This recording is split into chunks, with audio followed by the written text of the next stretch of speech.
Week 12, Overview. Ancient Americas, the Inuit, Mound Builders, and Mayas. This week we're finishing our whirlwind tour of ancient cultures around the rest of the globe with a final stop in the Americas. We're going to slip out of our historical sequence this week so that we can study most of the major cultures that existed in the Americas before Columbus arrived. Some of these date back to the time of Abraham and Moses, but others arose much later than that.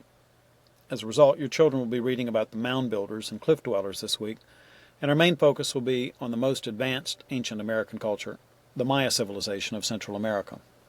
Now please note, although we're including the Maya in our ancient world tour, they flourished much later than any other civilization we'll study this year. Their culture lasted from about AD 200 to 900. We include them in this unit because their level of development is roughly comparable to the other ancient cultures that we've studied. There's a lot of geography to cover. It's a whole new world. It's easy to match up the different areas with the different American peoples. The Inuit, or Eskimos, live in the far north. The mound builders lived in the eastern forests of what is now the United States. The cliff dwellers lived in the southwest. The Maya lived in Central America. Your children should be shading maps that show where each people group lived. Ask them to show you what they've done. While they're at it, ask them how they think the Americans got here.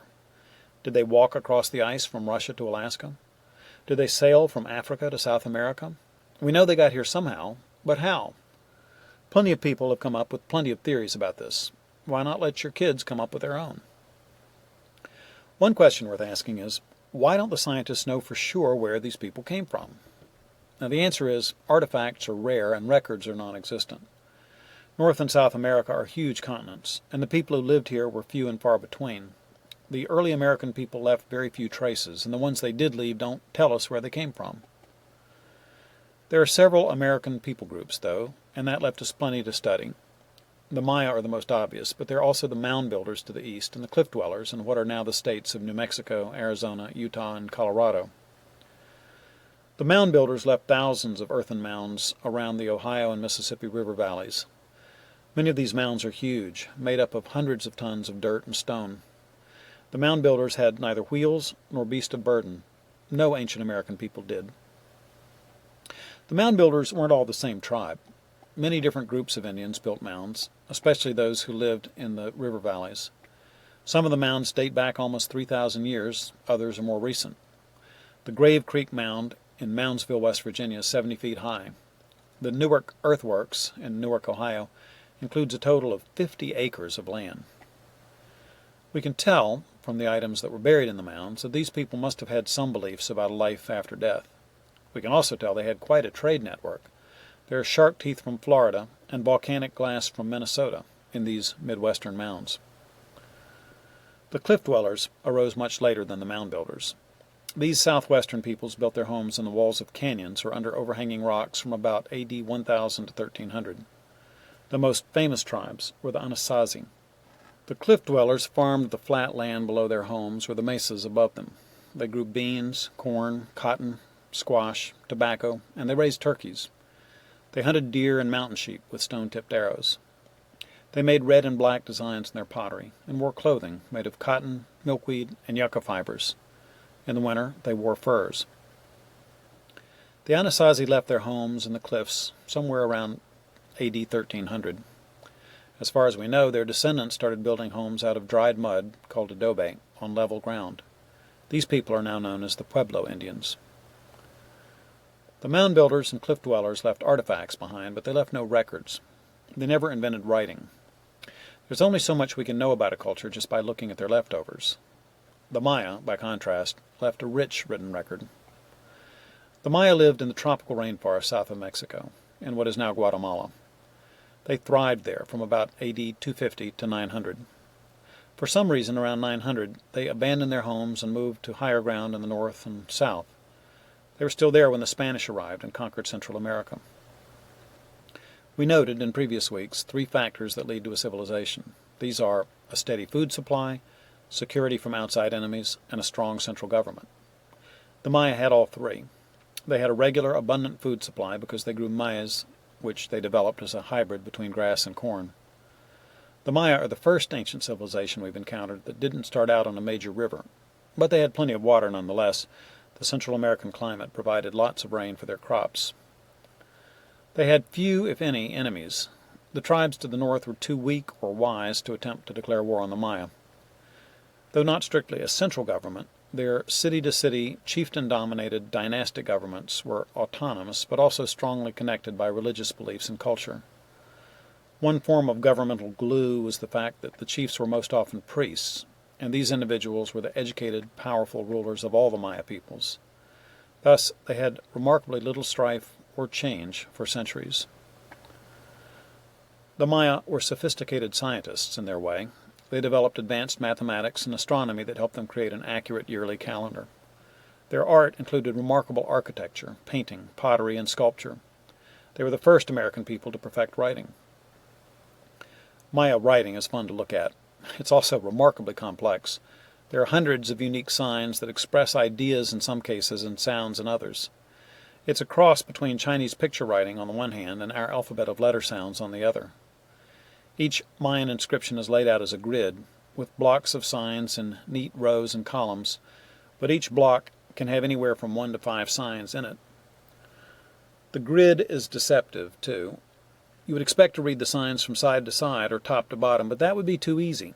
The Maya read down the page in zigzags. Read a block, go right, go down, go left, go down, go right, go down till you get to the bottom, then start over at the top of the next column. Given an alphabet that zigzags down the page and is unlike anything else in the world, it's amazing that anyone can read Mayan inscriptions today. It took many brilliant archaeologists to crack the code. The Maya number system was sophisticated, too. They used a base 20 system. I guess they counted on their fingers and their toes. They used a dot for the number 1, a bar for 5, and a special symbol for the 0. While the Romans were still fussing around with clumsy Roman numerals, the Maya had perfected a place value system that let them do arithmetic in a flash. The Mayan priests were remarkably good astronomers. They studied the positions of the sun, moon, and stars. From their inscriptions, we could tell that they could predict eclipses. The Maya built pyramids, as did several other Central and South American peoples. Their pyramids were made of limestone, or dirt, and had stepped sides and flat tops. They used the flat tops as platforms for their temples. Since the Maya had no wheels or beasts of burden, all the dirt or stone in these pyramids must have been carried in baskets on human backs. The Maya were polytheistic. Their gods were closely tied to the elements of nature, on which the Maya were dependent for survival as farmers. Their most important gods were the benign creator god and the sun and moon gods, who were the father and mother, respectively, of all people. They had many other so-called gods, though. One manuscript mentions more than 160. The Maya were very religious.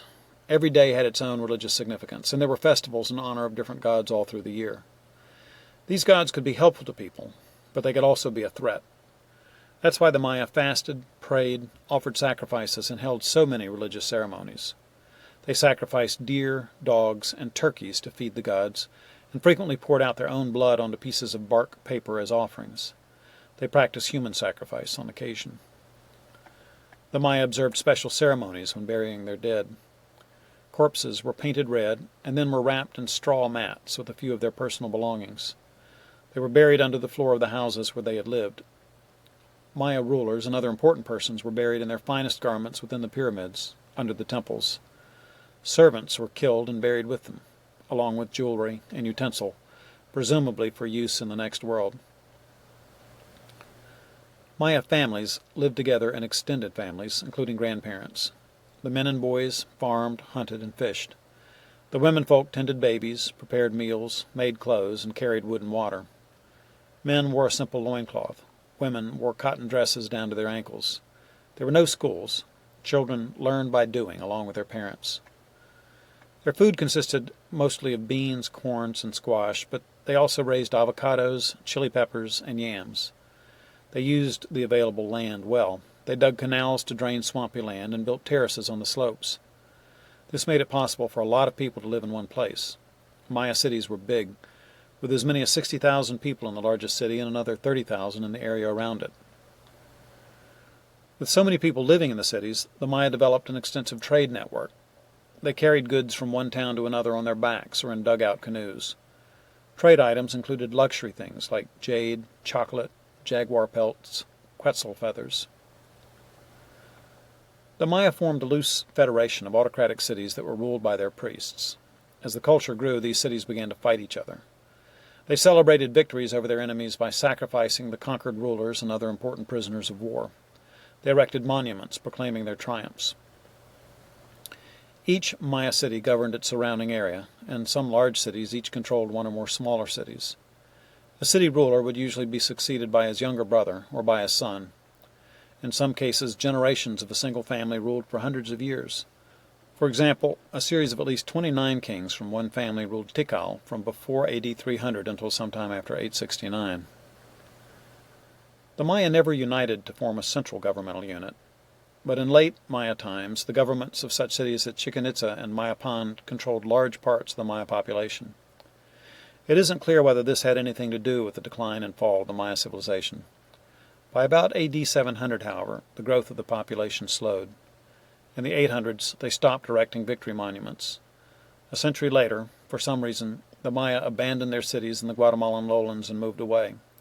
To this day, nobody knows why. What was it? Disease? Disaster?